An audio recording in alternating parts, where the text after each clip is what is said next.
জানিস দোস্ত, আমার একটা গার্লফ্রেন্ড পাইছি, আল্লাহ নিজ হাতে আমার মিলিয়ে দিয়েছে। এরকম গার্লফ্রেন্ড পাওয়া যায় না।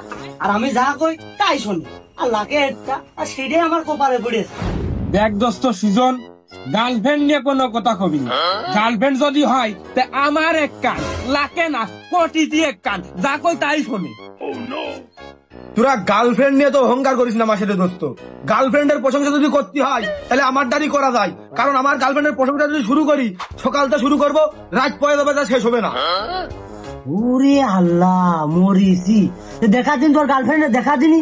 আরে দেখবি কি রে, একবারে নম্বর দিয়ে দিছি, দেখ কতটা লয়াল আমার প্রতি, কতটা লয়াল, শুধু দেখ।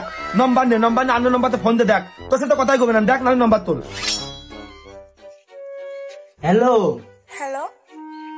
কেমন আছেন? জি আলহামদুলিল্লাহ ভালো আছি। কতটা ধার্মিক, কতটা ধার্মিক। আপনাকে না একটা কথা বলার দরকার ছিল। এত কথা ভালো লাগে না। যদি কাজ করতে চান অডিও কলে 300, ভিডিও কলে 500 একদম।